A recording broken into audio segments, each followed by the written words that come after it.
দেখুন বন্ধুরা, রান্না করছি সকাল সকাল, তাই দেখাচ্ছি। কচু শাক এই সেদ্ধ করে ফেলেছি। দেখুন, এই সেদ্ধ করে ধুয়ে ভালো করে কেটে ধুয়ে সেদ্ধ করতে দিয়েছিলাম নুন দিয়ে। এবার জল নিগড়ে নিয়েছি, ভালো করে বাটি দিয়ে চেপে চেপে জলটা বার করেছি। এবার রান্না করব, প্রস্তুত নিচ্ছি। এবার তেল দিয়ে দেবো বন্ধুরা। কড়াই বসিয়ে দিয়েছি। দেখুন, এই কড়াই বসিয়ে দিয়েছি, ও পাশে মাছ ভাজা হচ্ছে, আর একটা তরকারি হবে।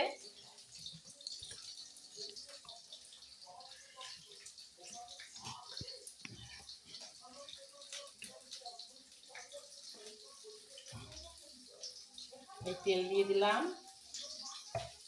তোমরা যেরকম খাও সেরকম দেবে, আমি আমার মতন পরিমাণ মতন দিয়ে দিলাম বন্ধুরা। এবার তেলটা গরম হবে।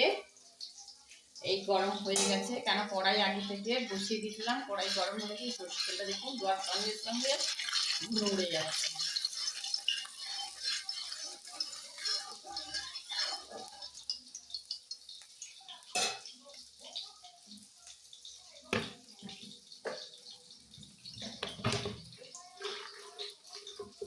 এই দেখুন, স্লাইড চিনি দিয়ে দিচ্ছি।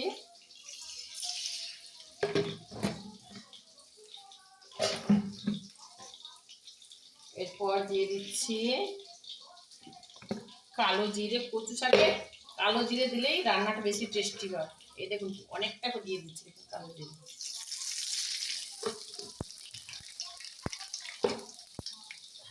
এবার রসুন কুচি দিয়ে দিচ্ছি। একটা রসুনের কোয়া ছিল, সব পুরোটাই দিয়ে দিচ্ছি ছোটো করে। এই শুকনো লঙ্কা 4-5টা দিয়ে দিচ্ছি, শুকনো লঙ্কা।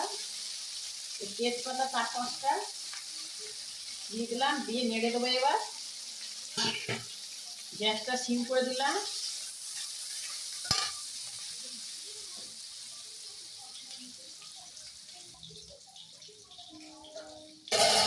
এবার দিয়ে দেবো বন্ধুরা পেঁয়াজ কুচি, কাঁচা লঙ্কা, টমেটো সব একসাথে মিক্সড হয়েছে, তাই দেখাতে পাচ্ছি না।